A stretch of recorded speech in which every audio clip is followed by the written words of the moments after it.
Hoy es un día muy especial.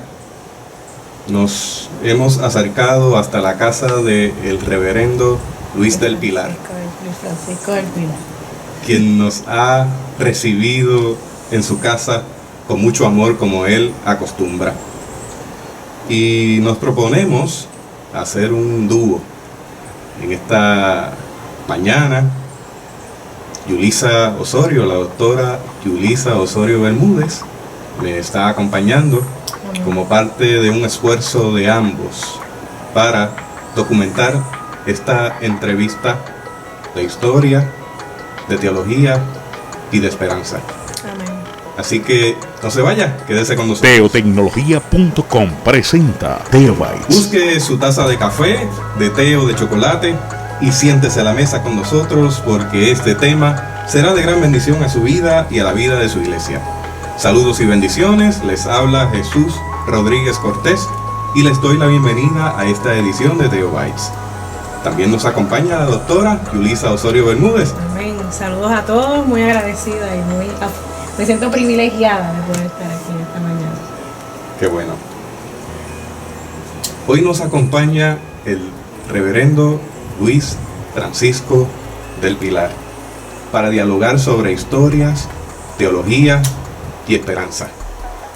Amén. El reverendo Luis F. del Pilar es ministro jubilado de nuestra Iglesia Cristiana Discípulos de Cristo en Puerto Rico. Su vida, testimonio y escritos han sido fuente de inspiración para muchos, particularmente para las generaciones pastorales más jóvenes, a quienes nos ha formado con su ejemplo y acompañamiento. Anhelamos que este espacio sea de mucha bendición para su vida, al igual que lo va a ser para la nuestra. Así que le invito a que abra bien sus oídos, porque escuchará palabras de un siervo del Señor a quien admiramos profundamente por su entrega a Jesucristo. Él ha procurado que cada aspecto de su vida esté modelado por la misma esencia y presencia de Jesucristo. Amén. En mi caso, yo he sido profundamente impactado por la pastoral de Luis del Pilar, porque él fue uno de los pastores generales nuestros. Cuando yo llego a la Iglesia Cristiana Discípulos de Cristo, él era el pastor general. Y entre muchas cosas, él siempre procuró el tener presencia en cada aspecto de la iglesia. En aquel momento, pues yo formaba parte de la confraternidad de jóvenes de la Iglesia Cristiana Discípulos de Cristo en Puerto Rico. Así que tuve una oportunidad muy especial de estar de cerca del reverendo Luis del Pilar. Y sin más preámbulos, pues Yulisa comenzará haciendo la primera pregunta. Luis va a comenzar a contestar y disfrute de este conversatorio que va a fluir de manera orgánica. Pastor, le decía hace unos minutos que yo fui impactada desde los 9 años por su pastoral, porque usted, cuando yo llegué a la Iglesia Cristiana Discípulos de Cristo en University Gardens, usted era el pastor allí. Y mi primer domingo, así yo de visita, usted acostumbraba, parece que todos los domingos, echarle comida a los pajaritos que allí se congregaban por los árboles. Y yo de visita, él me invita y me dice: vente, acompáñame a echarle comida a los pajaritos. Y esa experiencia de mi niñez con aquel pastor que con mucho amor me dice: vente, vamos a echarle comida a los pajaritos, siempre se grabó en mi corazón. Y partiendo de ahí, cuéntame un poquito de su niñez, pastor.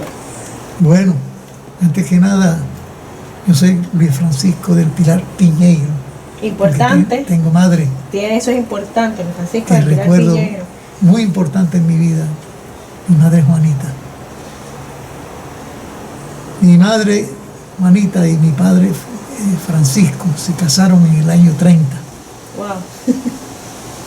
Justamente el año en que hubo la gran caída de la bolsa de valores en Nueva York. Que comienza la Que Gran comienza Depresión. la Gran Depresión económica. Y ellos se amaban y se entusiasmaron con su amor y me tuvieron en el año 31. Yo nací el 6 de abril de 1931 aquí en Manatí. en la cantera de Manatí. Había venido para acá la familia en busca de trabajo. Mi abuelo operaba una cantera ahí. Y empezaron a llegar muchachos a mi casa, niños, niñas. Y hubo 10. Wow, 10 hijos, y 7 varones y 3 féminas. ¿Y usted fue el mayor? Y yo el mayor. Okay. Y en esa época de miseria, de pobreza, de desempleo, de crisis, mis padres, creyendo en el poder de Dios, en la gracia de Dios, se purificaron con una familia tan grande. Pero Dios nunca nos faltó. Amén. La familia nos ayudó muchísimo y siempre tuvimos algo de comer. Por supuesto andábamos descalzos allá en Terranova, donde teníamos vivienda. Lo de Manatí fue una época, un par de años, 2 o 3 años, y luego se movieron a Oaxaca, allí frente al mar, que fue nuestro paisaje de niñez. Ah, qué lindo. ¿Y cómo usted llega a la iglesia? Bueno, mi mamá siempre tuvo inquietudes religiosas, espirituales, y conoció a un pastor presbiteriano un día yendo hacia la escuela. Este pastor le dio pon a ella y a unos primos, y este pastor los invitó a la iglesia. Y nunca fueron a la iglesia, pero cuando llegó el momento de casarse, ella quiso que este pastor la casara. Cuando vivimos aquí en Manatí, asistió a la iglesia anglicana que había ahí en ese barrio. Luego, al llegar a Quebradilla, seguía la familia creciendo y era muy difícil. Pero cuando vino la crisis de la viudez de mi madre, esto de la viudez, debo ponerlo en contexto. Había desempleo en la isla y mi papá por el año 38 se fue a Nueva York a trabajar, a buscar trabajo. Regresó al año, pero en el 41 la situación no seguía bien en Puerto Rico, aunque había mejorado un poco. Y él volvió a irse a Nueva York y esta vez no regresó. El ejército de los Estados Unidos lo reclutó. Ya Estados Unidos había intervenido en la guerra al declararle a Japón la guerra después del 7 de diciembre de 1941, que fue el ataque a Pearl Harbor. Y mi papá fue reclutado, entrenado, y en esa época en que él cayó en el ejército, nosotros empezamos a asistir a la iglesia presbiteriana de Quebradillas. Y ahí se bautizó mi mamá, me bauticé yo, se bautizaron mis hermanos, a los presbiterianos. Después, en el año 45, el 17 de abril de ese año, mi mamá recibió un telegrama que le anunciaba la muerte de mi padre en Alemania. En ese momento de crisis, de dolor, de sufrimiento, de pérdida, la iglesia de Quebradilla, su pastor, el reverendo Secundino Elba, nos ayudaron muchísimo, indeciblemente. Ya también había sucedido algo muy interesante en la familia. Una tía nuestra llamada Carmen, buscando trabajo, llegó hasta Bayamón, a la calle Comerío, al Bazar Catín, de una pareja que eran miembros de calle Comerío. Y ella cayó allí en ese bazar como costurera fina que era. Y los dueños del negocio, del taller, Leonardo Castro y su esposa Catín invitaron a mi tía Carmen a visitar la iglesia de Calle Comerío. Y en ese momento la iglesia de Calle Comerío, desde el 33, estaba en un avivamiento terrible, un avivamiento muy especial de cánticos, de alabanza, de oración. La gente oraba y oraba en medio de la crisis. Y ella fue a la iglesia y se convirtió. Y se convirtió de una manera tremenda. Ella cantaba muchísimo y bien. Se hizo miembro del coro. Se entusiasmó mi tía Carmen. Y en eso, ella en su viaje a Isabela, donde residía su familia, contaba de la maravilla del Señor. Evangelizaba a sus amigos de allá del barrio, el Cerro de los Piñeiros. En eso se le declaró a mi tía un tumor en el cuello, el área del cuello. La operaron y era un tumor canceroso, que no pudieron sacar completamente los médicos. La medicina no era entonces lo que es hoy día. Y los médicos le dijeron a mi tía que le quedaba 1 año de vida. Y ella decidió irse a los suyos, a Isabela, para evangelizarlos. Y eso hizo, se fue allá. Y se dedicó a visitar los hogares del barrio e invitar a los niños a dar la escuela bíblica. Ella duró en ese episodio 1 año justamente. La iglesia de Calle Comerío iba a visitarla, los hermanos iban. Y ella, antes de morir, llamó a mi mamá y le entregó su Biblia. Y le dijo a mi mamá que no dejara de leerla con su familia. Y esa fue la primera Biblia que llegó a nuestra casa. Había un sillón fondillado y ahí se sentaba mi mamá con nosotros alrededor y ella nos leía la palabra y cantaba los himnos y los cánticos que mi tía le enseñó. Así que, por un lado, esta experiencia de mi tía Carmen, que murió en el año 39, y por otro, después que mi padre ingresó en el ejército, que estaba en Alemania, y recibían sus cartas, y nuestro pastor Secundino Elba nos visitaba y oraba con nosotros. Y cuando vino la noticia de la muerte de mi padre, la iglesia nos pastoreó, nos sostuvo, nos animó.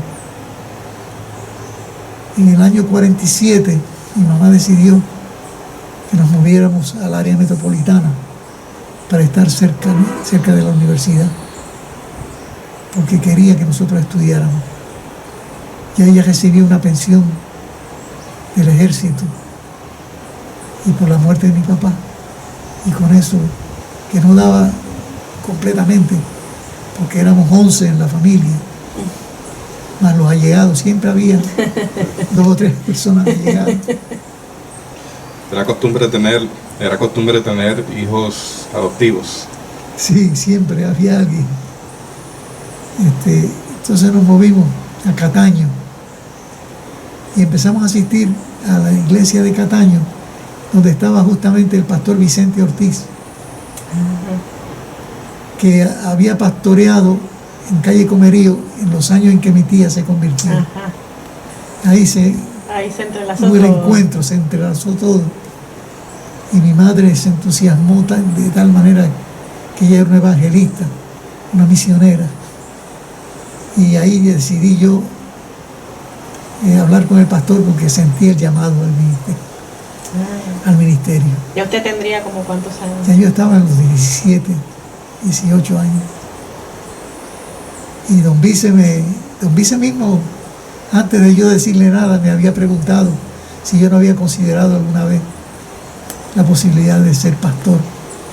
En ese tiempo yo estaba pintando y haciendo cuadros y trabajando con un amigo y hermano de la fe en pintura comercial. Y le dije a don Vice que de momento, pero llegó el llamado y el llamado fue irresistible. Y yo le dije a don Vice que yo quería ser pastor y él me recomendó. Tuve que bautizarme otra vez. Tenía el bautismo de la católica de niño, de infante. Sí. Que el padrino mío era un barbero, borrachón. Ese era mi padrino. Y me recortaba y yo odiaba porque él tostoneaba a uno, no lo recortaba No bien. recortaba bien. Siempre venía bojacho. Entonces tenía el bautismo en la iglesia presbiteriana. El bautismo de la iglesia presbiteriana y ahora el de discípulo, así que imposible perderme. 3 veces bautizado. 3 veces bautizado. Entonces, usted acepta el llamado del Señor a su vida. Ya veo que viene con un linaje, con una niñez llena de música por un lado y llena del arte por el otro. Sí. A mí me gustaría conocer esa historia. ¿Cómo se acerca el reverendo Luis F. del Pilar a la música, a las artes? ¿Y cómo la integra a su vida como pastor? Una de las características de ese avivamiento que se inició en Calle Comerío, una de las cosas distintivas era el énfasis en la alabanza, en el cántico. Hasta entonces los himnos que se cantaban eran los que habían traído los misioneros de Estados Unidos, los gospel songs, las canciones evangélicas.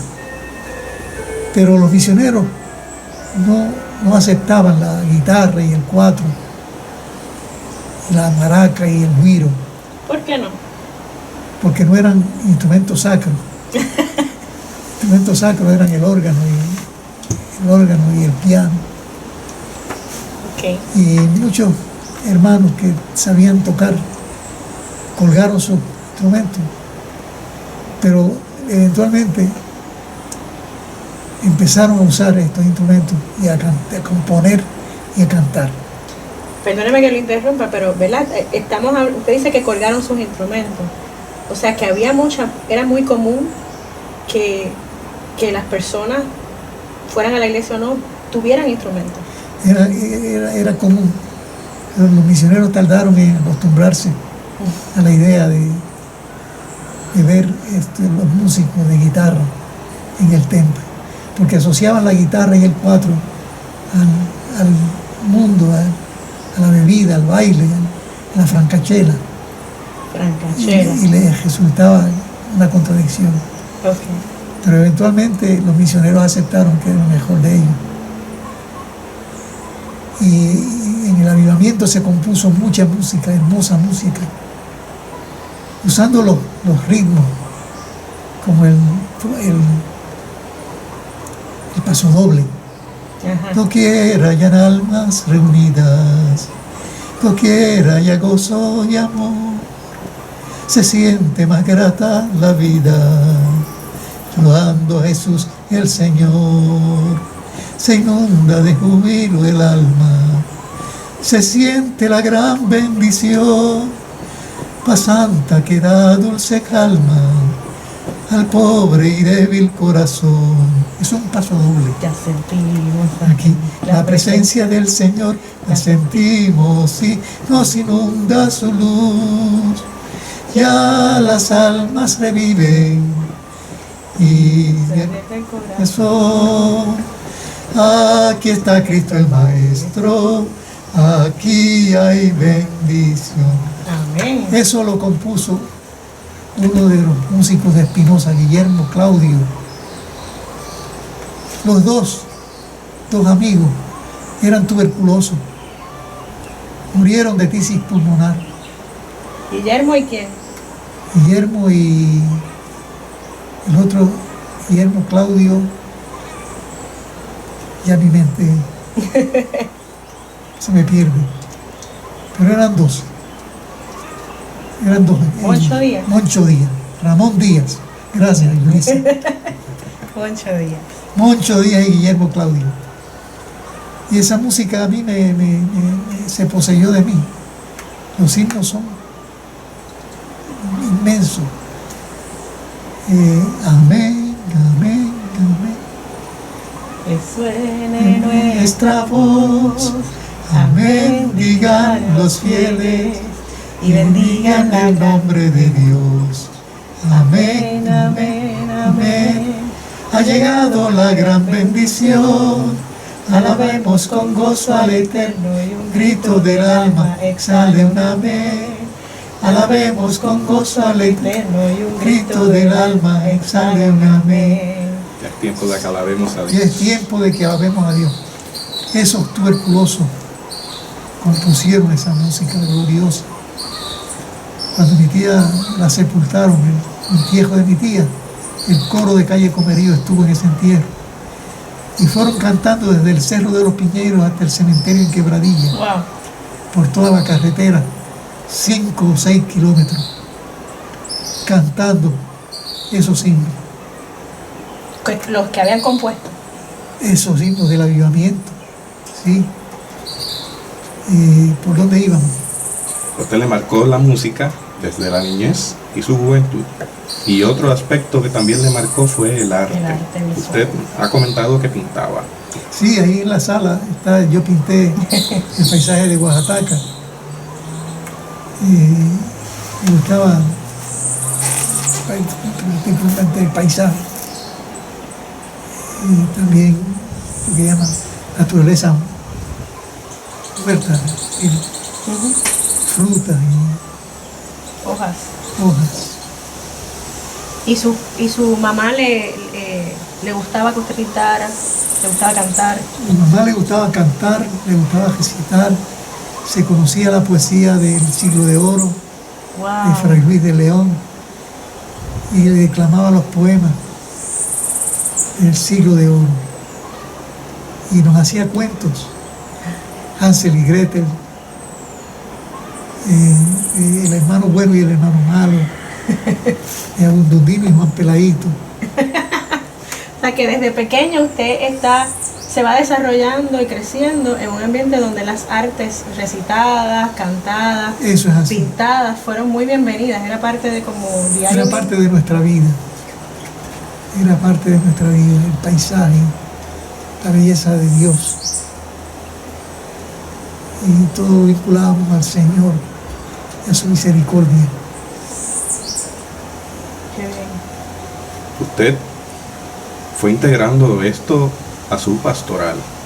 Siempre estuvo presente el arte, la literatura, la música.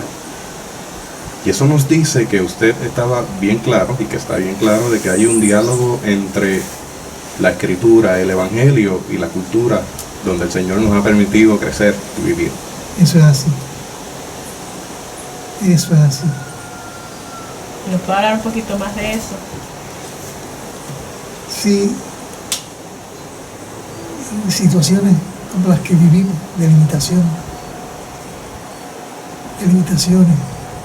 la música y el arte fue instrumento de Dios para nuestra bendición. Y mi hermano Rubén es un dibujante tremendo. Cogió clases por su cuenta de piano y toca muy bien el piano.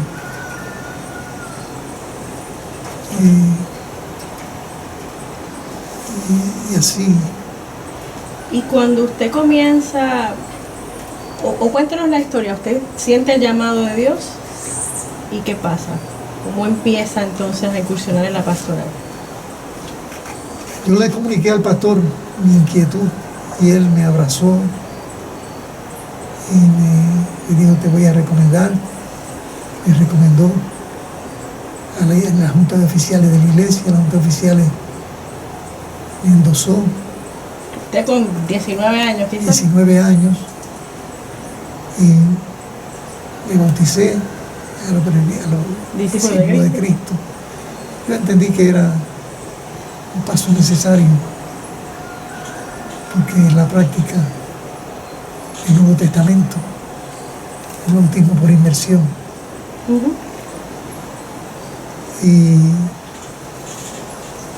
Y fui a la junta, se llamaba entonces la misión Discípulos de Cristo, que eran los misioneros los que presidían esa misión. Había un representante laico de los pastores aceptados, y fuimos allí, fuimos aceptados, y me enviaron a pastorear. Ajá, así. Así, me enviaron ¿Y dónde fue esa primera iglesia? en The House abajo, en donde era McLean Conference Ground. Ajá. Está la familia de Justino Pérez Álvarez. Allí había un grupo que se reunía con el misionero, y a mí me mandaron para que predicara y enseñara. De ahí me enviaron también a Anones, el barrio Anones de Naranjito, a ir 2 veces en semana por la cuesta Matacaballo, ¿Cómo se movía? pues a pie. Ajá. Y un hermano de allá de McLean, mi hermano Adolfo Torres, me dijo: pastor, para que usted no vaya, para que usted vaya más descansado, yo le voy a prestar un caballo para que usted vaya a Anones. Y yo acepté, pero yo no había sido nunca jinete. Y ese caballo era una tortura porque era trotón. Y cuando llegué a la cuesta Matacaballo y empecé a subir, me dio un miedo terrible, porque era un abismo aquello. Si ese caballo fallaba, eso era un cerro que había que subirlo poco a poco. Y yo me bajé del caballo y lo seguí llevando por la brida. No volví. Y le dije a don Adolfo: no, don Adolfo, yo me voy a andar a pie. Y ahí estuve un tiempo muy bonito, conociendo a la gente de Anones. ¿Y era costumbre suya cantar en los cultos? Oh, sí, yo aprendí a tocar guitarra Ajá. con un hermano de Cataño, Fidias, que me regaló mi primera guitarra. Y él me enseñó. Y con 3 tonitos, yo me defendía y acompañaba los cultos. O sea, que usted predicaba, usted cantaba y acompañaba Y acompañaba, una pastoral completa. sí. ¿Llegó a componer alguna canción? Hay 2 o 3 cositas por ahí, pero no es gran cosa. ¿No? Una dancita que compuse, pero no Ok. me dio la habilidad el Señor de componer. Bueno, de alguna manera sí, porque usted... ¿Y poemas? Eso sí, Ah, quizás era ponerle la música, pero Eso yo creo sí. que componía así. sí, tiempo y tú, Jesús mi Señor, y una novelita, y otras cosas, Libros de cuentos. libros de cuentos y testimonios. Lo hizo él. Donde está el testimonio de mi tía Carmen, donde está el testimonio de la iglesia de University, Sí, que estuvo a punto de cerrarse. sí, sí es mi iglesia. Quedaban 11 miembros.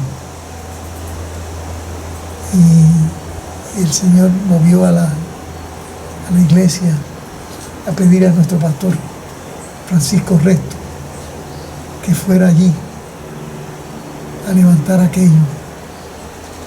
Y Paquito fue y el Señor lo usó poderosamente. Usted mencionaba ahorita algunos géneros y me mencionó el paso doble. Ajá. ¿Qué otros géneros así de la música más popular, verdad? De la gente que no... De esos géneros que los misioneros a lo mejor no estaban muy contentos. ¿Qué otros géneros musicales puertorriqueños se fueron percolando por las paredes de las iglesias? Sí, por supuesto la música jíbara, El de 6. la décima, el 6, en Maná, como músico. danza, Sí. la danza.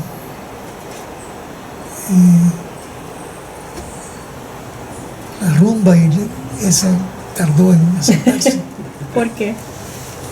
porque era música que incitaba al baile, al movimiento del cuerpo, y no se veía bien Evocaba la vida del mundo. la vida del mundo así. Y luego con la salsa, ¿no? Y luego con la salsa. Eventualmente se aceptaron, música es música, Esa es así, usted ha dicho la música la es música. música es música, Y Dios nos hizo así. y Dios nos hizo así, musicales, Estamos hechos de música. de música y poesía.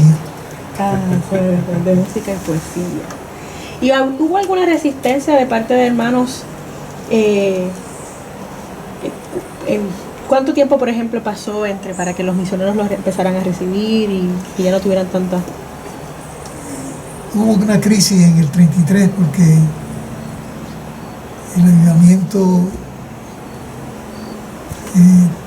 el avivamiento rompía con ciertos esquemas,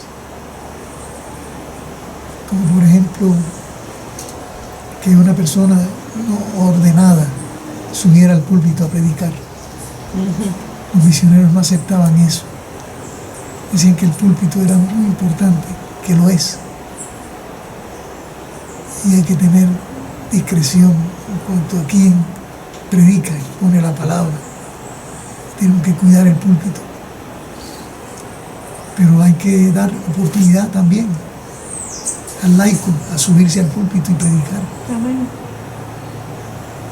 Y eso los misioneros eran muy rígidos. Pero eventualmente ellos se dieron cuenta de que el avivamiento fue una bendición para la iglesia, porque cada hermano se sentía ser un evangelista, un proclamador, uno que estaba llamado por el evangelio mismo a ser exponente de la palabra. Recuerdo que Cabrera se convirtió, Fernando Cabrera había sido mundano, había sido boxeador, había sido un bajachón, pero él se convirtió, era hijo de doña Juana Cabrera, una mujer santa, pero él se convirtió en sus malos caminos y lo invitaron a predicar en Vegalta. Y alguien le dijo al misionero Carpenter que Cabrera iba a predicar en Vegalta. Y el misionero se apareció ese día al culto para ver si era verdad. Él había estado con los Cabrera muchísimas veces, los conocía muy bien. Y pusieron a Fernando a predicar y Fernando predicó fogoso, como era, un mensaje tremendo. Y cuando terminó el misionero, estaban en la puerta saludando, el misionero le dio un galletazo en la cara. Wow. Le dije, él le había dicho ya a Cabrera, no quiero que predique, tú no eres ordenado. Y Cabrera lo dejó así y desafió la autoridad del misionero. Y Morton, que era muy sabio, ayudó mucho a que los misioneros cambiaran de actitud con respecto a estas cosas. Entonces usted tuvo que estudiar Pues yo combiné, para que los misioneros estuvieran más receptivos a recibirlo como pastor. sí, en el año 50 empezamos en la universidad el curso básico, que era lo único que la misión podía darnos en ese momento. Con ese curso básico y 3 años de seminario daban un diploma en teología. Eso fue lo que yo obtuve, diploma en teología. Posteriormente, el seminario abrió la oportunidad de que los pastores que habían estudiado bajo ese sistema pudieran terminar la maestría. Y la terminamos en un año. Wow. En un año el seminario se contaba nuestra experiencia pastoral. Ya Yo entonces también. tenía varios años ya. Sí, ya estaba casado. Me casé en el 53. Conocí a mi esposa Genoveva aquí en La Grama, en Ciales, dirigiendo un culto. El primer culto donde me enviaron a La Grama. No vieron a instalarme ni a presentarme así. Me presentaron, aquí estoy yo. Así era entonces. Y ese día mi esposa dirigía el culto, a la que fue mi esposa luego. Era jovencita. Me encantó. Me encantó definitivamente. ¿Qué le gustó de ella? La voz clara que tenía y cómo cantaba. Su voz es una maravilla, fuerte, una voz fuerte. De hecho, ella cantó en el coro en San Juan, en la iglesia de San Juan. Cantó en los coros que yo dirigí. Y, en fin, era un entusiasta del canto. Me gustaba la música. Y ahí encontró el lado común, el Ese interés común. Fue un interés común. Y mis hijos salieron cantores también. Abimael, Raquel, Alba, cantores. Pastor, cuénteme cómo usted pastoreaba y dirigía coros a la vez. En la iglesia donde iba, si no había coro, lo armábamos. Había que tener coro. Había que tener un coro. Es parte de esa liturgia, de esa necesidad de Sí, la música coral me sí. cautivó a mí, a Lucas Torres. Y ahí nos improvisamos como directores sin saber mucho de solfeo, sin saber leer música, como luego aprendimos en el seminario. Claro. ¿En el seminario aprendieron a leer? Sí, Wow. O sea, leer Missy música. William, ella daba música adoración. Y ella nos enseñó a leer. Y yo fui como parte del había un cuarteto en el seminario. Lucas y yo y dos compañeros más. Cantamos en la graduación. Ah, Cantamos un himno que compuso nuestro profesor Ángel Mergal. sí. ¿Se acuerda? O por lo menos del título. Y era un himno muy solemne. No me acuerdo ahora. No me acuerdo No ahora. se preocupe. No se preocupe, no se preocupe. Y ahí estuvo en el seminario entonces, formándose. Formándome en el seminario con buenos profesores de Biblia, de historia. Entonces, pastoreaba, y entonces predicaba, dirigía el coro. Y el seminario, Estaba ocupadito. bastante. Y entonces, un pastor entregado a la gente, visitando. Esa- Eso me gustaba mucho. Yo creo en la visita pastoral. Necesaria. Importantísima. ¿Qué usted Para hacía en conseguir. una visita pastoral? ¿Cómo? ¿Qué usted hacía en una visita pastoral? Escuchar, me gustaba escuchar a la gente. Que se abrieran. Tender puentes. Abrirme a su necesidad. Y ayudar en lo que fuera. Desde orar por el enfermo hasta llevarlo al hospital. Hasta buscarle la medicina. Lo que hubiera que hacer. ¿Cantaba con él? Y cantar con ellos. Cantar con ellos. ¿Qué bondades trae cantar con él que necesita? Eso se llama musicoterapia. Meloterapia. Pero usted lo ejercía desde que eso no era una Que disciplina. que no era una disciplina, yo intuitivamente sabía que la música tranquiliza, da paz, Libera. libera. une, confronta, confronta. La música confronta. Sin Dios vivir, era mi ser buena de naufragada, sombra doquier. En mi pecado en el mundo me hallaba, pero el Señor se me olvidó. Muy bien, entonces, esa música, esas composiciones que tenemos a la mano, ciertamente son espacios de reflexión teológica. Te entiende que hay teología profunda dentro de este cantar que se queda dentro del ser, en la mente, en el corazón.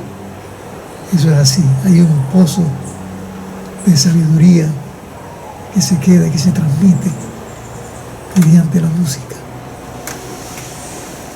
Usted entonces entendía que aparte de las predicaciones, era parte de su pastoral el poder instar a cantar, el poder formar coros, era parte de su predicación también. Era parte de mi vida pastoral, el cantar, el expresar los contenidos de la fe cristiana, el contenido de la esperanza en Cristo.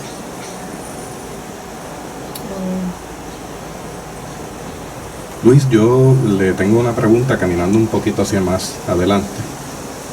Ya estamos en los 70s, que fue un periodo convulso dentro de la iglesia, los 60, los 70, con todo este movimiento hacia las diferentes guerras, posiciones políticas.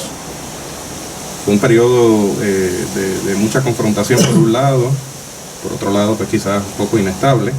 Usted se acercó, estuvo corriendo ese periodo y de repente va a los 80s, donde usted es elegido como pastor general. A mí me gustaría que nos narrara un poquito de eso, cómo fue ese camino, 60, 70, 80, hasta el momento que llega a la pastoral general de nuestra iglesia. Fue un camino difícil, ciertamente, porque los que éramos más jóvenes, creíamos que teníamos que alzar la voz y protestar. ¿Contra qué? Contra la injusticia, contra la violencia, contra la guerra que mata inocentes. Escribí un poema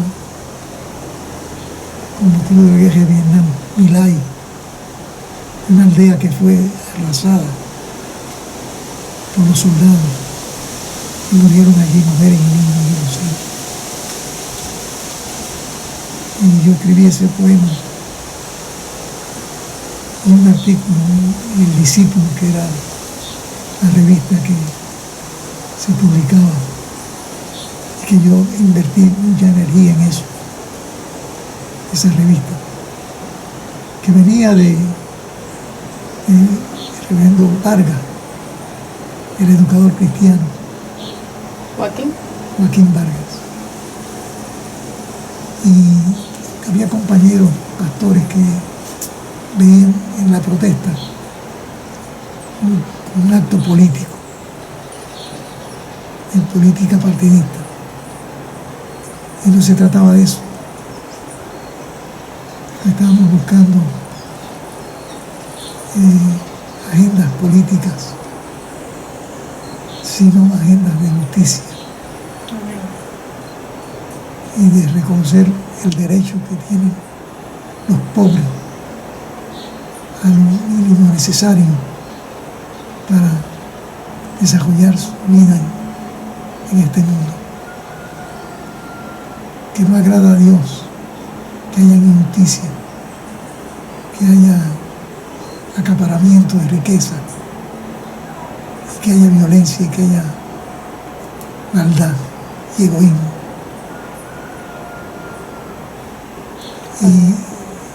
Y ese artículo le agradó a un pastor compañero y rompió la revista en mi cara, porque era para él inaceptable. Yo lo perdoné, pero me sentí herido, muy herido.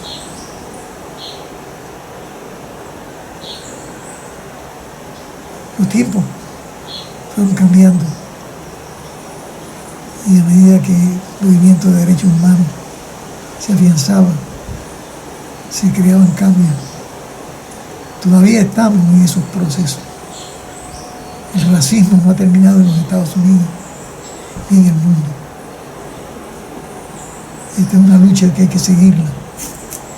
Pero por Martin Luther King tenemos que cantar. Hemos de triunfar, hemos de triunfar, hemos de triunfar al fin. Oh, yeah. El Señor, que hemos de triunfar al fin. Amén. La justicia de triunfar, la verdad de triunfar, el amor de triunfar. Hay esperanza mientras haya amor. Hay esperanza, Como dice la canción Génesis. como dice Génesis. Bendito el Señor. Entonces, ya llegando a los 80s, ¿en qué año usted entra como pastor general? ¿Y cómo ocurre eso? ¿Cómo se da ese proceso de Luis del Pilar? Se da en el proceso de un cambio de constitución, en el que el reverendo Juan Figueroa fue una figura clave, importantísima, y muchos pastores que estuvieron a su lado y a mi lado. Y fue un proceso difícil porque hubo que ir a cada iglesia y por regiones, ir redactando y produciendo el documento final. Finalmente se logró ese documento y se aprobó. Se aprobó por la iglesia en Puerto Rico. ¿Recuerda cuántas iglesias ya había? Había unas 80 iglesias, 60, 80 iglesias. Y era ir cambiando del concepto de la mesa del norte a una iglesia Una nativa. iglesia autónoma, Puertorriqueño. puertorriqueña. Y en vez de decir convención de iglesias, es decir, convención de la iglesia. La iglesia es una. Y tienen las iglesias locales como expresión local, pero la iglesia es una. Sí. En su administración, en sus finanzas, en su ordenamiento administrativo. Y entonces el primer pastor lógico era Juan Figueroa. Entonces no existía el centro cristiano. Se estaba hablando de eso. El concepto del centro cristiano se estaba madurando. Un centro de servicio a las iglesias, de ayuda a las iglesias locales y de ayuda al campo misionero. Sí, yo recuerdo que las oficinas en un momento dado estaban en Bayamón, en un condominio, frente a las tiendas Signals, Efectivamente. El edificio Las Torres. el edificio de las Torres. Allí apenas habían 2 oficinas y una recepción. 2 oficinitas. Y la cocina que se usaba para el mimeógrafo. Se embajaba uno todo. Y Juan no completó su término. Y entonces, yo creo que vine yo, no me acuerdo bien. La fecha se me pierde. No se preocupe. Pastor, y en todo esto, usted a la denominación Usted ha escrito varios libros, pero antes de eso se dedicó como a hacer compilaciones de la música de las iglesias. Eso fue lo primero. Cuéntenos un poco de eso. Yo percibía que al pasar de los años, los himnos del avivamiento se iban cantando menos y menos. Es natural. Vienen nuevas canciones, nuevas composiciones. La gente busca algo nuevo, algo que no sea lo mismo. Y eso es normal, eso es bueno, eso es necesario. Pero había que recordar ese momento del avivamiento, por lo que el avivamiento significó, que fue la toma de conciencia de nuestra responsabilidad como iglesia. Y la toma de conciencia de que cada uno tiene que aportar a la iglesia sus talentos, sus habilidades musicales, administrativas,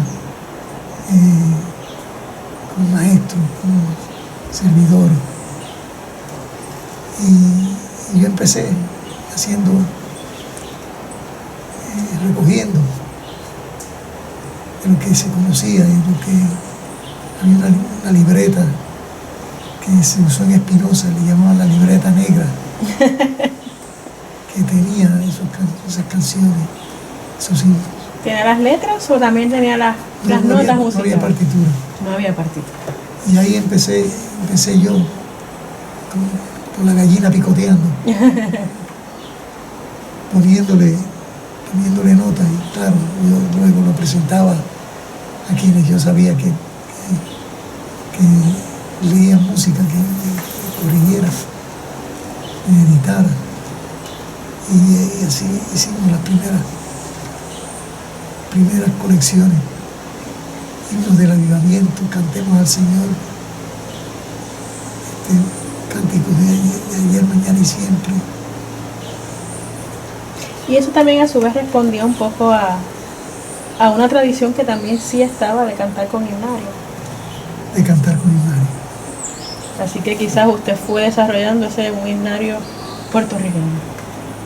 Sí, fue más ambicioso porque Lucas Torres contempló que se hiciera un himnario latinoamericano. Ok.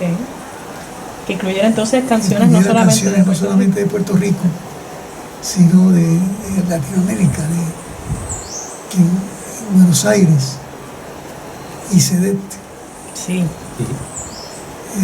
Publicó una colección preciosa de cánticos usando ritmos latinoamericanos, la samba, el tango. Y entonces se incorporó todo eso en Cáliz de Bendición. Sí. Lucas fue clave en ese proyecto. Fuimos a Nueva York a hacer las selecciones finales. Y de ahí surgió Cáliz de Bendiciones, que es una joya. Sí. Y ahí escribí yo varias meditaciones. Eso es así. Y Lucas también. Después yo seguí esa área de las meditaciones. Publiqué un librito de ayudas para el culto. Y este último pasaje memorable del Nuevo Testamento y del Antiguo Testamento son reflexiones teológicas. Muy bien.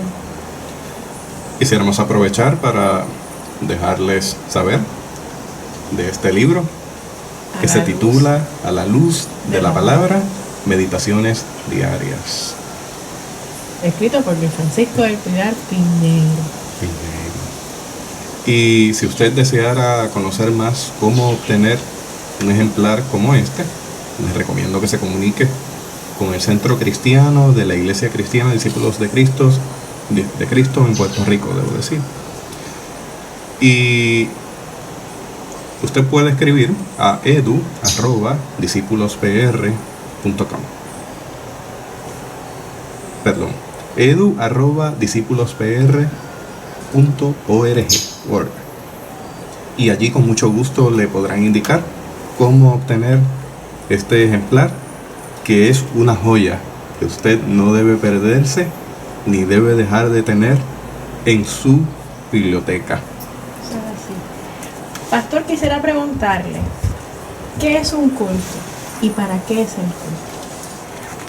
Un culto es el momento de reconocer la presencia de Dios, alabarle, darle gracias y proclamar las verdades del Evangelio. Eso es un culto, donde se asume compromiso con el Evangelio y con Jesús, nuestro Señor, de vivir en rectitud, en santidad y en servicio a los necesitados. Entonces, ¿para qué es el culto? ¿Para qué es el culto? Para afirmar el señorío de Dios, primeramente. Afirmar la presencia de Dios en este universo. Es para afirmar que todos somos hijos de Dios y como hijos herederos de las promesas divinas. No te dejaré y te desampararé. Vivo eres tú. Cuando pases por las aguas, yo seré contigo. Por los ríos no te anegarán. Por el fuego no te quemarás. Y la llama arderá en ti. Porque yo, Jehová, soy tu guardador. Todo ser humano es hijo de Dios y está protegido por esa presencia solemne y soberana. Independientemente de lo que esté pasando. Independientemente. El culto no es show, no es un espectáculo, no es un entretenimiento. El culto es un momento sacro de encontrarnos con el Dios que le da sentido a nuestra vida, que nos afirma como seres humanos dignos, creados a la imagen divina, con herencia eterna en los cielos y en la tierra. Pastor, pero hay gente que podría decir que nos podemos encontrar con Dios en la naturaleza, que nos podemos encontrar con Dios en el silencio. ¿Por qué el culto nos llena tanto de esperanza? Porque el culto nos ayuda a descubrir lo mejor de nosotros, La comunidad. la comunidad de fe, el compartir juntos, el amarnos, el abrazarnos, el comprometernos con el bien, la justicia y la verdad. Y el sobrellevar las cargas unos con otros. Y sobrellevar las cargas unos con otros. Usted contaba, por ejemplo, cuando su tía falleció, fue un ejemplo de eso, de cómo una iglesia fue cantando con ustedes, y de alguna manera pienso yo que hubo... Todo ese año que mi tía estuvo allá en Isabela, la visitaban los hermanos de Calle Comerío, los pastores. Y eso es ser iglesia. Y eso es ser iglesia.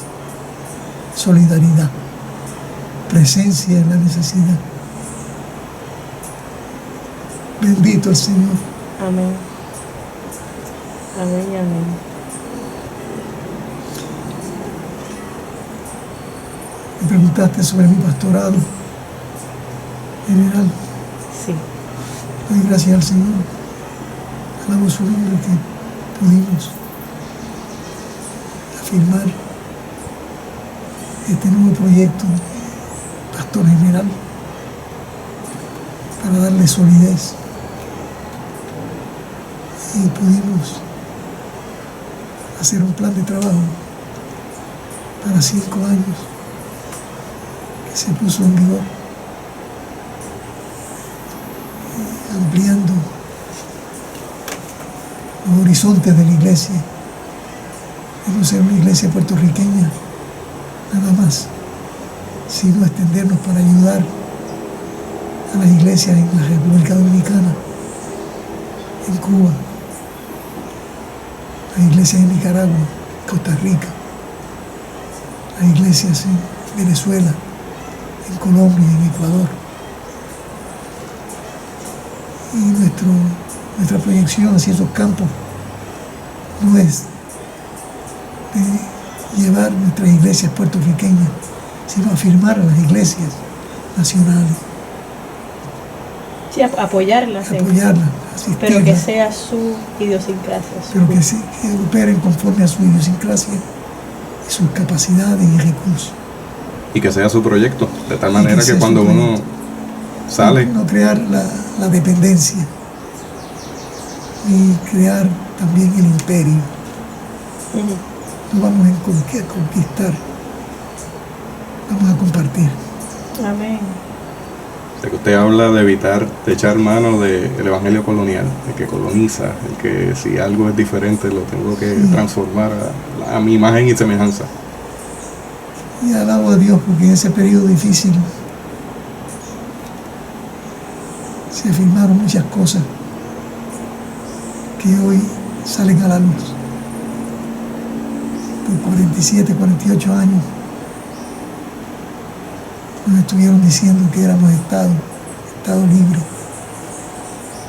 Y acabamos de descubrir que no somos ni Estado ni libre, que somos una colonia triste, una triste colonia. ¿Qué puede hacer la iglesia entonces? Afirmar la responsabilidad para con la gente de nuestro país, devolverle su dignidad, su sentido de dignidad y de valor, que no somos títeres manejados por poderes extranjeros, que somos seres humanos con dignidad.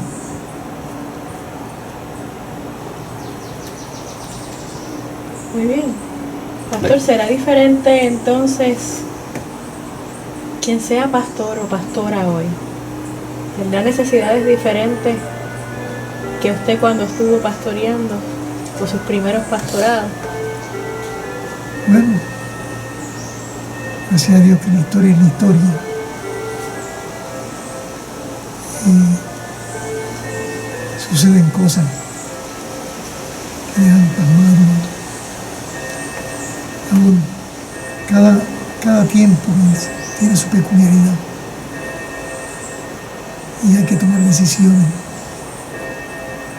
Los pastores que vengan tendrán que tomar decisiones. ¿Y qué cosas deben permanecer en la pastoral? Aunque los tiempos cambien, pero para poder ser iglesia, que usted, por ejemplo, le podría, si un joven se le acerca a usted, le dice, aconséjeme, pastor, en los tiempos que hoy me toca pastorear a mí, ¿qué consejo usted le daría? ¿Qué cosas debe permanecer en la iglesia? La iglesia no puede perder de vista que está para servir a los seres humanos. Los seres humanos son la prioridad. Y que cada ser humano tiene derecho a desarrollarse conforme a sus recursos, provistos por la misma sociedad. Y hay que ser compasivo, hay que ser amoroso. Habrá que seguir cantando. Y hay que seguir cantando. Que no caiga la fe, Que no caiga que no caiga la esperanza, que no caiga la fe. Que hay redención, que hay vida, vida en abundancia.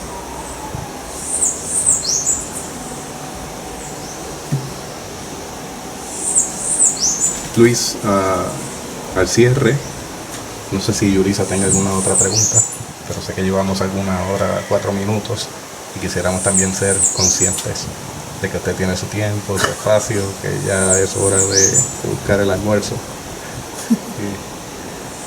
¿Hay algo de lo que hayamos preguntado o hablado que quizás no cubrimos y que usted desee comunicar? Algo que le interese además de la temática que hemos trabajado, algo más que desee aportar. Yo creo que se ha cubierto todo. Muy bien, Estoy satisfecho. qué bueno. Lamento que mi voz no es tan clara ni tan fuerte. Yo creo que nos ha bendecido de gran manera, pastor. Sí. Amén. Y podemos aprender mucho de esto. Y parte de hacer este podcast y parte de hacer este video es Una que... palabrita final. Sí, cómo no. ¿Cómo fue el día que yo le expresé a don Vicente que quería ser pastor? Cuéntanos. Había un hermano en el Babote de Cataño, ese el Babote, que era eso mismo, un manglar, y la gente había construido sus casas allí y se iba por puentecitos. Y había un hermano que estaba tuberculoso y se estaba muriendo y estaba en agonía, y fueron a mi casa a que avisara al pastor. Y yo fui a buscar al pastor, a decirle que el hermano estaba en agonía. Y era un día de lluvia, estaba lloviznando. Y don Vice se usó una capa de hule. Nos abrigábamos los dos en la misma capa. Y llegamos al lugar. Y don Vice le ministró, oró, leyó la palabra, clamó al Señor. Y el hombre expiró en ese cuadro de lluvia, muerte. Yo le dije a don Vice, yo quiero ser pastor. Qué testimonio. Y es que el Señor me llamó para eso mismo. Después yo viví esa misma experiencia en Morovi con un hermano llamado Pau, que se estaba muriendo, y me tocó asistirlo también. El ser humano siempre me ha cautivado como objeto de fe, de trabajo, de diligencia. Amén. Amén. Gloria a Dios. Una vida de entrega, una vida de testimonio, De arte. de literatura, de música Y siempre de esperanza. y siempre de esperanza, entregada a Jesucristo. Amén. Así es. Si usted tiene inquietudes, ya sabe que el Señor obra por senderos misteriosos, así que adelante, Amén. láncese a la aventura de la fe. Láncese a las manos del Señor, que el Señor pondrá cada cosa en su lugar. Aquí tenemos un testimonio vivo de que seguir en la voluntad del Señor, discernir su propósito, trae bendición a las vidas que están a nuestro alrededor. Al cierre, Luis, yo tengo que agradecerle porque usted fue la persona que metió la mano en un momento dado, siendo pastor general, en una iglesia que estaba en crisis, la iglesia de Espinosa, que la ha mencionado varias veces aquí. Espinosa ha guardado un lugar, un rinconcito de su corazón, al igual que las demás iglesias. Eso es así.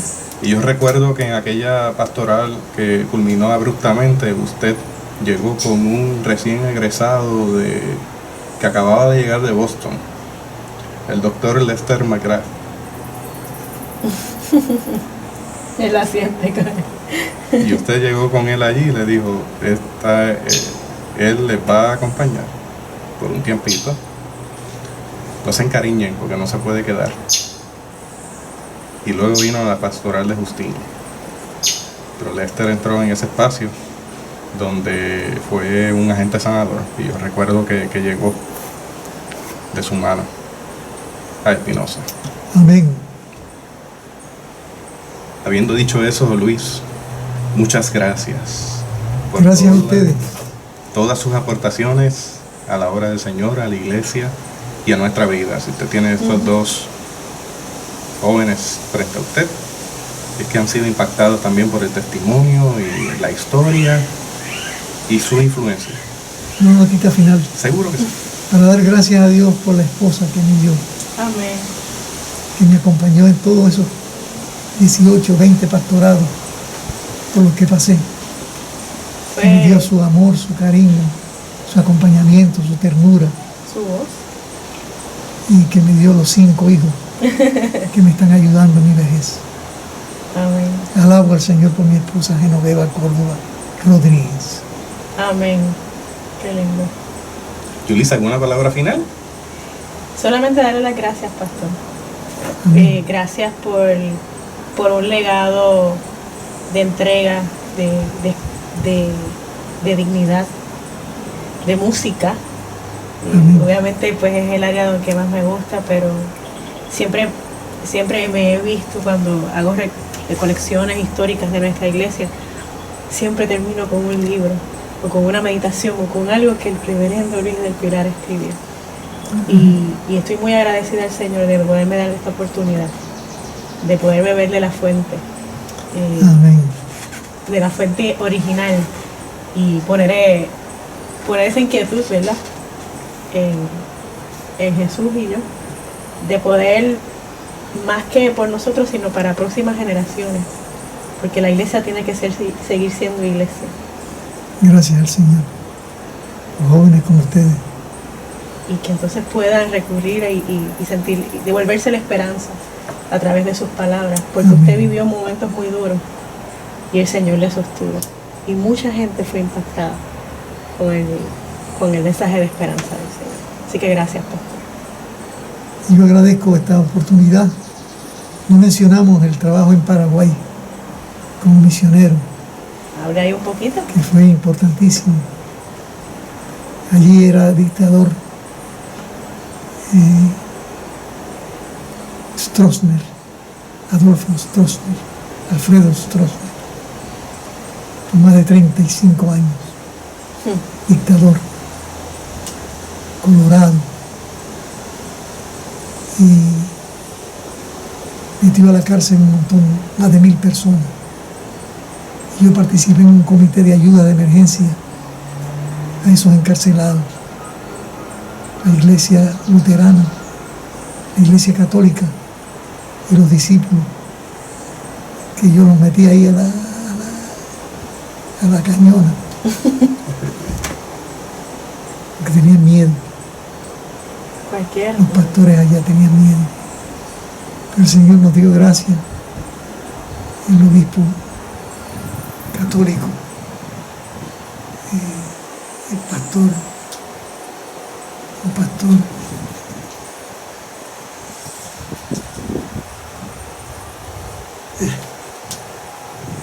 era un cura jesuita, padre José María Blanche, y se fundó ese comité para ayudar a los presos. Y fuimos a ver el presidente de la República, y ahí habló el monseñor Bob Winkel con el presidente, y se logró su permiso para que pudiéramos llegar hasta los presos, llevándoles medicina, llevándoles noticias de su familia. Y fue bellísimo ese trabajo. Ese comité todavía está trabajando en Paraguay, el Comité de Iglesias para Ayuda de Emergencia. Y los pastores discípulos terminaron colaborando con el comité. Yo alabo a Dios por eso. Amén. Una vida entregada. A eso es lo que el Señor nos llama. Amén. Con nuestras capacidades, habilidades, nuestros talentos, nuestra vida toda. Bueno, hasta aquí esta edición de Theobites. Gracias por darnos el privilegio de llegar hasta ustedes a través de las redes informáticas. Será hasta el próximo episodio. Que la paz y la gracia de nuestro Señor Jesucristo sea con ustedes.